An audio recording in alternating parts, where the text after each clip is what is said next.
background evidence around comorbidity too, so there I are wish ways I to had preserve money in it. it.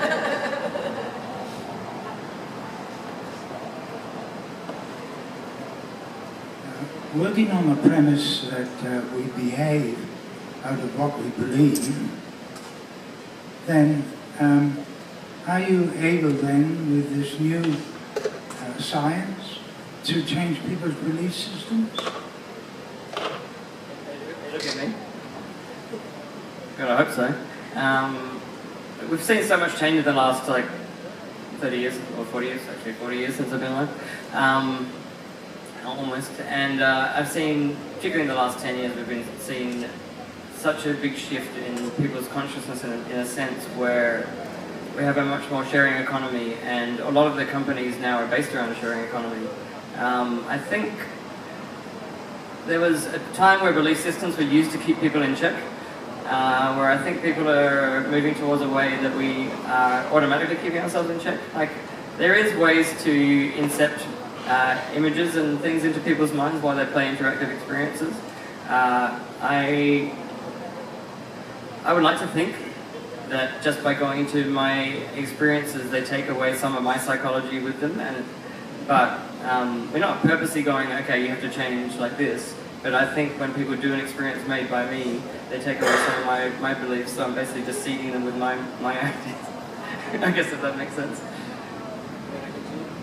Yeah, I was just going to bring up one of the examples that I talked about, that breathtaking journey where the VR experience, where they sit in that crate. And something I didn't mention when I was talking about that was the fact that you might have noticed the other little crates of all oranges and other fruit around it, because they're actually simulating that person being in like the back of a fruit delivery truck, and they're being smuggled in the back of that. And so the sense of smell actually created an enhanced immersive function in addition to the visual stimulation of VR. And that was very successful at changing thoughts and beliefs about that particular subject matter, but also that translated into more compassionate approach on a number of measures. So in terms of, I'm not going to talk about specifically belief systems, but in terms of the power of immersive games, changing how we think about certain things, that's already been shown in a variety of contexts. So yeah, these immersive experiences are very powerful at getting us to change the way we think about things, and also to change the way we behave. Yeah.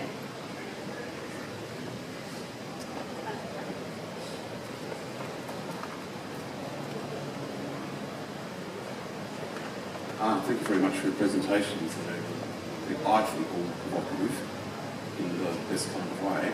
It's great as well. I remember reading in sort of quasi textbook about 5 or 6 years ago from an American neurological researcher, and subsequently a few papers suggesting that the neurological pathways laid down using digital technology in a form were subtly different. In some cases, not quite so subtly different to those pathways that are laid down if you're experiencing things in your life. And in particular, it's having a dramatic impact on memory.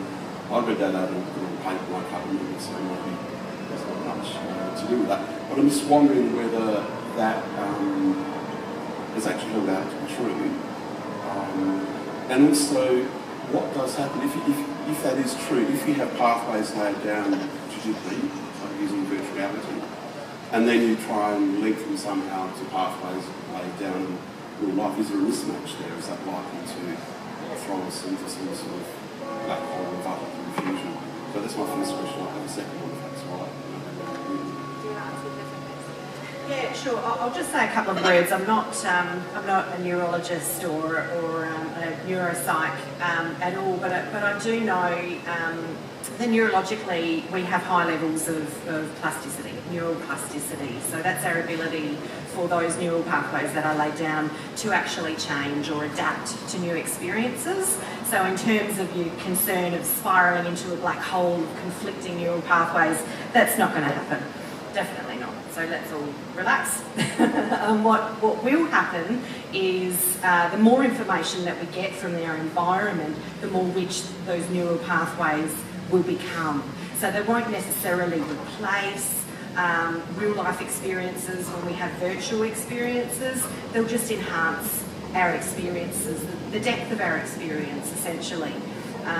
So yeah, I could probably answer it a lot better if I'd done more study on neuropsych, but yeah, I don't think there's any concern there, and there's certainly a lot of evidence to suggest that immersive teaching environments like VR have a very long-term adaptability in memory. So these aren't weak or not real experiences. They're very, very real to our emotions, to our memory, and in our neural cortex as well. So our brain picks it up as real because they are incredibly. Have you tried VR? Several years ago, I think. Yeah, it's quite amazing. Very immersive. Yes. You had another question? Yes. Dash, you mentioned about the virtual reality. It gives us more time to go out and smell the roses. That would be presumably the real roses. What happens if over a period of time we actually start to lose the real roses because it's easy just to construct them digitally? Maybe we'll have people hacking into some spot where there's real roses that just happen to be there. I mean, remember, it's not quite the same thing, but about a century ago there were sort of 200-volt Apple varieties, for example, and now we're back to maybe 10 that are used quite commercially for various reasons. And I couple this with the fact, in terms of the work that you're doing with some of the residential care facilities, some of the highest spots of population density in Adelaide are actually residential care facilities. I've seen some. If you look at ones that have been built going back 15, 20 years ago, they all have small but quite complex gardens in them. The newer ones have almost nothing in them. You probably wouldn't even have a spot to put a plastic rose in some of them. I find that really quite disappointing, but I can understand the economics behind it. Do we need a situation where we need to say to developers that we need to take into account that we do have spaces to put real things in that can also be coupled, and I can see the need for virtual reality for those people who can't get out there, they can visit the gardens around them. So if you're a developer putting part of a suburb in, you're forced to be given 12 to 1% of green space, for example, but that doesn't seem like hard. So what it has been happening in, whether it be aged care, healthcare, that kind of thing, is economics has taken over.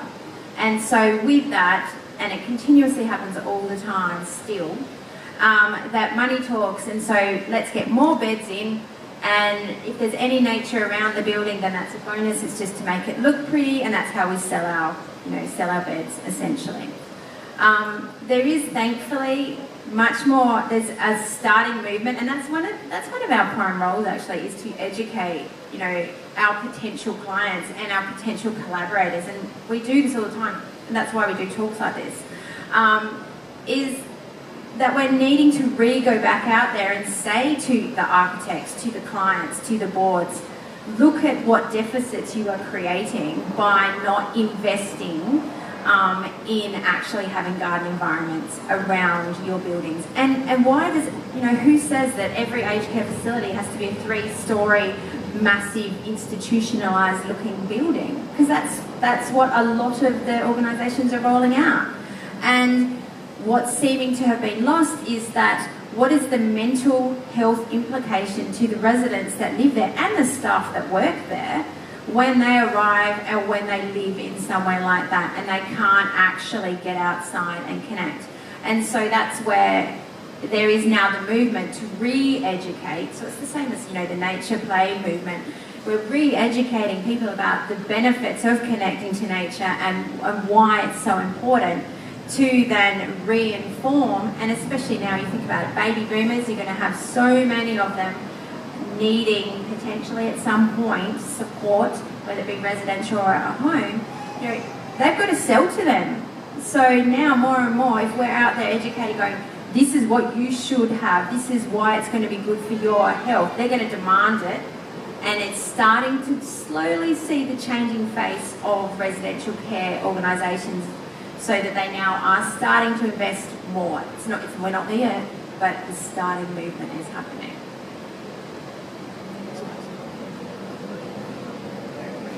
I think I pretty much answered it. The reason we make virtual roses is because they are taking out away the other roses, and some people don't have the ability to move far enough to go into those roses, and so I can't speak on their behalf.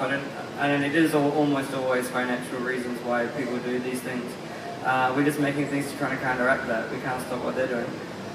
I like the day when you actually have to do it farms. I'd like to see how real life smells and aromas in as you walk through big There's actually virtual reality with olfactory sensors already exist. You can get a clip on and you can have for different environments. As with most things in new technology, the gaming scene paves the way, and they have the R&D money to be able to test it out for their games. And when it becomes more affordable and it's been proven to help the people that we work with, then we'll start to implement that. I think one of the traumatic things about actually going into aged care is leaving the home and the environment that you've been so accustomed to across the years. And obviously, with the limited space that there is in aged care, there's not always the opportunity to take a lot of those belongings with you. So, touching on one of the points that Daesh made about actually, making these VR environments really bespoke to the individual. I reckon there's opportunity to actually start to, scan those objects that they've had in their previous properties, including elements in the natural environment in their gardens as well, and potentially having those as assets that could populate the smaller space that they live in. But then in aged care, but then in VR, you've got so much more space there, so you can actually take a lot more with you, and I think you could probably reduce a lot of that trauma.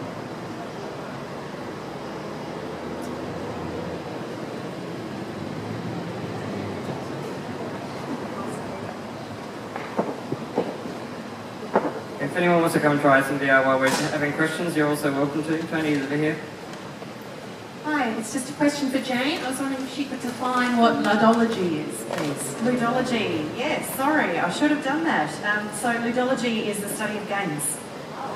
Yes. Is that from like Luddites? No, Ludo is an ancient word. I should know where it's from, but it's thousands of years old, and it means play.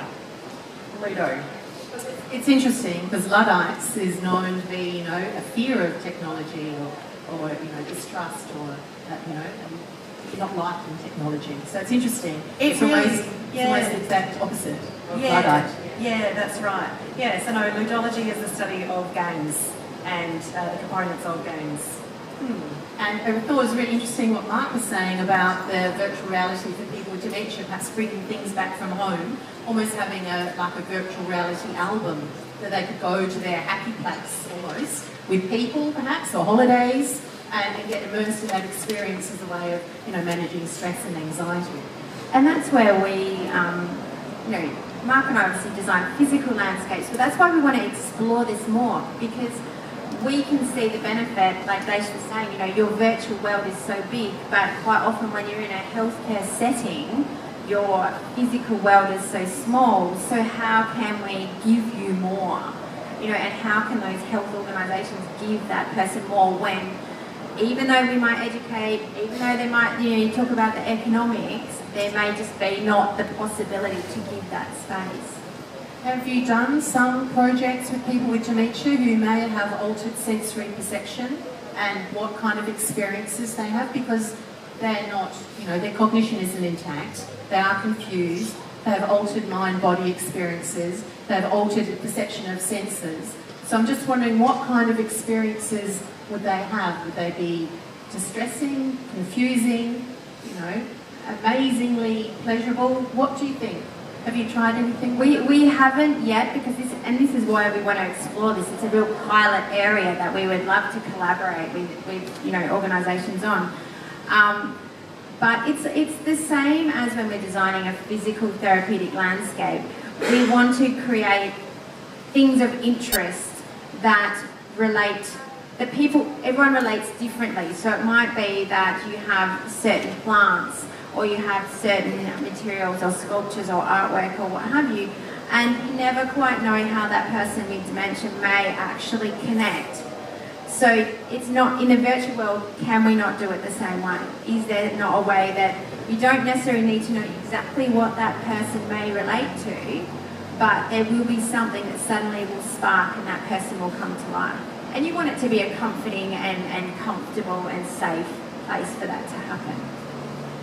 Just to Tony add on to that, we have technology. We can actually do a scan of someone's living quarters, their house. If they have to leave their house, like I said, people do store memories in physical locations. So once some people are taken out of their house, their memories go with it. And so we're experimenting with ideas to actually be able to scan their house and be able to take that environment with them and slowly reintegrate those memories into a new environment. So would you scan pets and people as well? You know, so you might have like hollow, you know, granddaughter there that you could talk to. I don't be walking around scanning everything all the time. Everyone's in my world. But of course we have like physical limitations about what we can do. We're scanning like just architectural objects mainly. The dog will just be forever frozen in time if we do scan it. I don't know if that's cool. I think there's a real opportunity to develop this idea of empathic computing, being able to see exactly what that individual is experiencing, and from a point of view of a carer, and a family member, to actually see that experience. I think you can probably sympathise a lot more with the individual and really start to tailor the care that they need based on that individual experience.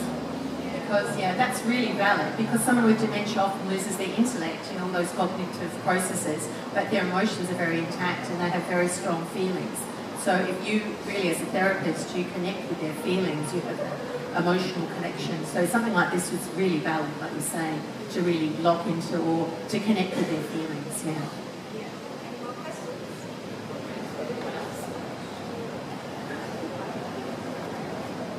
One more? We'll probably make this the last one.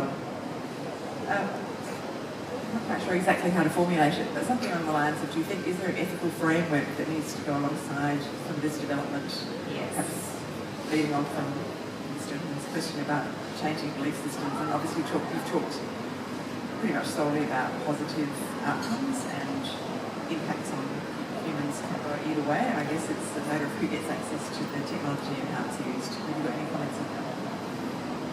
I can probably talk to that. That's a really, really important point.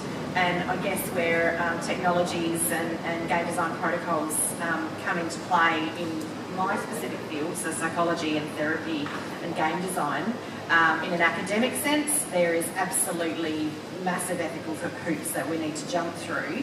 And that's the reason why a lot of these frameworks are being developed now from an academic perspective, because in the game design world, game developers and designers don't have codes of conduct and codes of ethics and developmental regulations and things like that, which is why when we're developing serious games, you actually need to employ that academic approach or research and evidence-based approach. So yes, that's all starting to happen now, but there's currently no, in terms of games, there's currently no regulatory body with regards to that. Anyone can design anything, say it's for anything and put it on the App Store. So there's a lot of work there to be done, but what you say is really important. And I think in the absence of that, there's a real risk that a lot of information could be lost in this this sort of new age of VR, if you like. The example that you brought up, Dash, about the VR system and the one individual company that had all of the patents for that technology, they disappeared. That research and knowledge disappears. So it's really about that dissemination of information and across industries as well. Because we're not experts in absolutely everything, but we try to get the best understanding we can. And it's really through collaborations like this that you start to get a much broader body of knowledge. If anybody would like to have a go on the VR, now is the time. I'd just like to thank everyone for coming out today, spending time on your Saturday out, and yeah, please join us for some VR and some drinks over at Hilton afterwards. Thank you.